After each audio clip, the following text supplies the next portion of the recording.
queria, obviamente, em primeiro lugar, agradecer o convite ao Centro de Estudos de História Religiosa e cumprimentar a assistência. E aquilo sobre o que eu vos queria falar hoje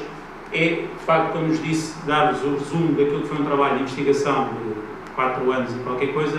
que partiu e teve como referência 3 questões fundamentais. Por um lado, tentar apreender ou compreender qual ou quais as lógicas que estão subjacentes à ação das organizações, dos movimentos e das pessoas. Elas confirmam ou não, queria eu perceber se confirmavam ou não, lógicas já evidenciadas noutros estudos, tendo como referência sempre a perspectiva dos atores, tentar apreender os fatores que podem explicar essas lógicas de ação num contexto católico, portanto esta investigação restringiu-se a isso, e depois perceber que influência têm nesse contexto e de que modelos nascem e a que modelos dão origem. Portanto, isso desembocou em 3 objetivos consequentes e o quadro de análise centrou-se fundamentalmente neste... aqui conjugar 2 coisas. Neste mapa, ou seja, esta investigação enquadrou-se fundamentalmente, foi basicamente uma investigação orientada naquilo que se chama a Escola de Chicago, numa perspectiva indutiva, ou seja, partir da perspectiva dos atores no terreno, partir dos contextos e, a partir daí, com um quadro mínimo de enquadramento teórico, tentar sistematizar o seu olhar sobre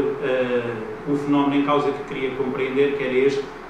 quais as lógicas de ação vigentes e como é que elas se formam. Portanto, a partir dos seus diferentes modelos e práticas no domínio da ação social. Eu não pesquisei outro tipo de ação neste contexto católico. Enquadrado quer pelas noções e pelos conceitos da ação e dos regimes da ação, de lógicas da ação, mas também num quadro dos pensadores franceses do movimento do Mauss, fundamentalmente em Boltanski, centrando-me e orientando-me nos princípios superiores comuns que dão origem a diferentes mundos, neste momento já 7, criados ou conceptualizados por Boltanski e Yves Chiapelot. Os regimes também, a noção dos regimes de ação, que podem vir, por exemplo, a partir do Corcuff, que estuda a relação entre a estratégia e a compaixão, a gratuidade, o dom e a reciprocidade, muito a partir também deste movimento e dos autores como Baudelaire. E eu hoje iria fundamentalmente centrar-me nesta questão da caridade entendida enquanto amor ágape, porque se formos ao clássico do trabalho de Spik, Boltanski também foi de destapar outra vez, ver que há pelo menos 3 formas de amor, a filia, o eros e o ágape, e eu fundamentalmente centrei-me neste terceiro, ou seja, o amor ágape, o amor que, ao contrário das outras 2 formas, da filia e do eros, por um lado, não espera qualquer tipo de reciprocidade, quando comparado com a filia, e também não procura nenhum tipo de prazer ou de satisfação como procura no eros. Até esta é aquela forma de amor completamente descomprometida, onde o cálculo não faz qualquer sentido. E, portanto, foi tentar dar forma, dar corpo a esta equação, ou seja, compreender que qualquer lógica da ação é construída, é vivida e é reconstituída a partir de uma inter-relação forte que é vivida entre o ator e a própria situação da ação. E neste mapa, esta lógica ou estas diferentes lógicas, que é mais correto dizer-se, podem ser vividas, ser experienciadas, quer nos regimes de ação, como dizia, da justificação, do plano ou da familiaridade, como formulou Thévenot, da compaixão à estratégia ou da estratégia à compaixão, como estudou Corcuff concretamente no contexto da ação dos enfermeiros, ou do amor à justiça e da justiça ao amor, como trabalhou Boltanski. Fui buscar para dar enquadramento geográfico a este trabalho uma noção de Émile Zola, que é a noção da eclesiosfera, porque foi aquela que melhor permitiu compreender e abordar o contexto católico, mais do que o campo, fugir aqui um bocadinho à noção de campo do Bourdieu, porque é mais restritiva. A eclesiosfera é aqui entendida como o espaço onde se jogam as dinâmicas intersticiais, as relações subjetivas e objetivas as pulsões, as emoções, portanto, tudo que vai para além daquilo que é objetivável. Aqui interessa dizer que este ator é entendido como, pode ser uma pessoa, pode ser uma organização, pode ser um movimento, portanto pode ser individual ou coletivo, é estratégico, mas é também visto numa perspectiva de que ele tem uma história, tem uma identidade, que ele cria, a partir da qual ele alimenta projetos profissionais, extraprofissionais, a partir da qual ele alimenta sistemas de equivalência, a partir da qual ele opera explicações, ou é ele próprio também explicado, ou muitas vezes explica e é explicado a partir de todo este quadro. Vive pulsões, vive emoções, e para que possa, de facto, ser delimitado, partimos do princípio, do pressuposto que ele tem de ser visto nesta sua multiplicidade ou multidimensionalidade, como vocês quiserem. A situação é aqui entendida como um momento que é histórico, que é mítico, mas que também é simbólico. É um espaço que é circunstanciado, é singular, mas é um dispositivo onde os sujeitos e objetos se configuram e reconfiguram de forma compósita, e que não se pode resumir a uma micro-situação, a um micro-episódio, mas também não pode ser vista sem ser a partir desse ponto de vista. Ou seja, também não pode ser vista só na sua situação mais macro ou acabada. Portanto, é nesta dupla dimensão, é vê-la desde do micro para o macro e do macro para o micro, que a situação tem que ser entendida. No fundo, aquilo que acabou por emergir foi uma eclesiosfera, portanto, um contexto católico, designadamente no que se refere à ação social, uma eclesiosfera que podemos e que designamos como mundo de mundos, na medida em que ela foi é possível encontrar nela ações que resultam de dinâmicas provocadas pelo dom, dinâmicas provocadas pela justiça ou provocadas pelo amor ágape, ou vice-versa, também pode ter como consequência dinâmicas que expressam amor ágape, que expressam ou têm como finalidade a justiça e que expressam ou têm como finalidade o dom. Portanto, é neste embrincado que nós podemos concluir que este espaço que foi observado e que foi estudado, volto a referir, a partir da perspectiva dos atores, fundamentalmente com base em entrevistas muito abertas e em algumas dinâmicas de observação, podemos constatar nesta eclesiosfera traços, olhando agora para o quadro do Boltanski, traços que remetem para o mundo da inspiração, como referências ao transcendente, ao divino, enquanto grandezas orientadoras da própria ação dos atores. Dito por outras palavras, é frequente encontrar atores que dizem que a sua ação resulta de uma inspiração divina. É frequente também encontrar atores que justificam ou explicam as suas práticas a partir do mundo doméstico, isto é, a partir da informalidade, da familiaridade e também da historicidade dos contextos em que eles vivem. Encontramos também traços do mundo cívico, como, por exemplo, o valor e a dimensão que é dada à cidadania como finalidades a alcançar, ou a descentralização e a partilha dos processos de decisão que muitos atores defendem e vivem. Do mundo do renome encontram-se também estratégias para dar a conhecer a reputação de algumas organizações e grupos, geralmente vistas como necessárias e dando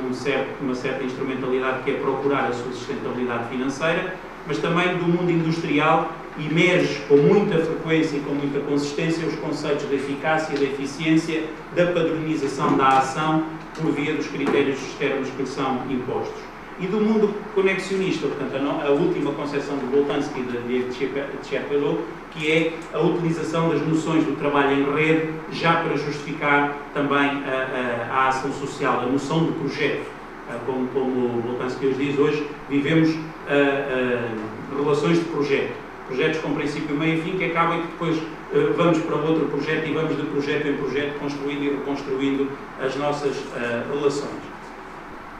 Em síntese, e como vos dizia, tentando este desafio de meter o Rocio na Rua da Petesga, a eclesiosfera é vista aqui como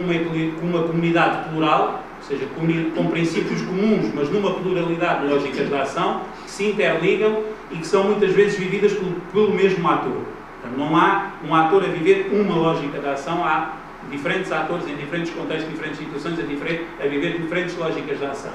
Regimes de ação que são muitas vezes híbridos ou compósitos e que assentam e resultam de uma tensão quer entre princípios de justiça e de cidadania, quer entre eficácia e eficiência, ou entre o dom e o amor ágape. É frequente também encontrar o dom como motor e explicação destas lógicas de ação, e foi, claro, a partir do discurso dos atores, identificar a caridade como uma noção muito polissémica e em processo de laicização. O que é que eu quero dizer com isto? A caridade é muitas vezes entendida por diferentes atores como um ato gratuito de dádiva, mas também é entendida como um ato assistencialista de apoio a pessoas em situação de necessidade ou de vulnerabilidade, mas também é entendida como um determinante da sua ação, cujo interesse e intencionalidade são mobilizados pela compaixão, que se sente por alguém que está numa situação de sofrimento e com quem temos uma relação face a face, e por último é entendida ainda como expressão da consciência de dons que foram recebidos e que tornam e que levam o ator a agir como que a pagar uma dívida, como dizia já Morse, que o dom gera uma dívida positiva que nos faz muitas vezes agir em prol do outro, ainda que não seja numa dinâmica de retorno puro e duro. Portanto, basicamente, são ações onde o dom sem cálculo existe, é real, o que contraria muitas vezes a teoria dos interesses, que o ator só age por interesse. Não é verdade. Quando muito aqui podemos dizer que age por interesse do bem-estar do outro, mas não por um interesse economicista ou um interesse, passa a gíria, interesseiro, um interesse próprio. Existe, de facto, uma ação assente na caridade enquanto amor ágape, e esta ação, este amor ágape aqui é entendido como uma força transformadora de estruturas, uma força transformadora dos atores, que provoca um dinamismo que resulta desta caridade e que impele a um compromisso na situação com o outro. Estou mesmo a terminar. Portanto, no fundo, penso que é possível dizer que há lógicas que estão assentes nesta caridade, mas também é possível dizer-se que há lógicas que revelam uma certa laicização da caridade, ou seja, este contexto tem vindo a ser cada vez mais vivido por atores cada vez mais profissionalizados, cada vez mais baseados em ações tecnocratas no bom sentido da palavra. Não estou aqui não tenho nenhum sentido pejorativo à ação, porque a tecnocracia aqui é cada vez mais exigível e é fundamental, porque estamos a falar de organizações, por exemplo, com mais de 1000 trabalhadores, como eu encontrei numa delas. Portanto, não é possível viver sem burocracia ou algum grau de tecnocracia, mas são atores que vêm com outras historicidades, com outras culturas vividas e que dizem também agir por caridade. Ou seja, estes são aqueles que contribuem também para esta polissemia da caridade. Em suma, aquilo que eu encontrei foi, de facto, lógicas de ações num contexto católico que eu poderia resumir em 4 tipos. Aqui numa lógica de ideal tipo, que é sempre um exercício trapézio difícil de fazer, porque quem nos ouve pensa que eles são tipos puros. Não. São tipos de lógicas que é possível encontrar neste conjunto de atores, mas que não quer dizer que o ator fique preso em cada uma delas. Ele vagueia, consoante as situações que está a viver e os contextos que está a viver, vagueia por elas. Uma lógica de comprometimento, onde, de facto, uma lógica de comprometimento onde o grau de compromisso e de envolvimento com o outro é fortíssimo, elevados níveis de envolvimento na ação, diferentes contextos, com ajustes permanentes e tendo como princípio de referência o agir em função do outro como um bem maior. Portanto, isto leva muitos atores a dar corpo e a expressar esta lógica. Uma lógica que é baseada, que nós designamos a gratuidade do dom, que se expressa em comportamentos de dádiva através do dom de si mesmo, não o dar coisas, mas o dar-se, como disseram muitas vezes, o dom de si mesmo ao outro, o outro que está face a face e que sofre, portanto, que resulta também por quem que nos provoca um sentimento de compaixão, e esta lógica da gratuidade do dom tem muitas vezes um imperativo do amor divino, como vos dizia há bocado. Portanto, é claramente o situar-se num regime de amor ágape. Aquilo numa lógica muito híbrida, que designamos por profissionalismo do coração, e que é vivida por diferentes atores, estes que já vêm com um contexto de profissionalização, mas também com uma cultura e com uma historicidade determinada, e, portanto, onde se conjugam grandezas diferentes, como o amor ágape e a justiça, o amor e o dom, numa relação com uma relacionalidade pericial e profissional. Este hibridismo é complexo e assenta num imperativo triplo, ou seja, numa proximidade relacional assente no amor ágape, no dom e no cuidado, mas também no reconhecimento de que o outro é autónomo e, portanto, não pode ficar dependente de mim, e, por último, o triplo imperativo desta lógica é que o outro também tem responsabilidades cívicas e de cidadania e, portanto, que eu tenho que ajudar a desenvolver e tenho que criar condições para que ele possa, de facto, vivê-las em plenitude. E, por último, a última lógica, aquela que chamamos de caridade laicizada, que resulta desta crescente profissionalização que vos falei, de atores com repertórios de ação mais secularizados e de atores que se afirmam fundamentalmente como peritos e não tanto como militantes. Mas, apesar de tudo, afirmam agir por amor e por gratuidade. No fundo,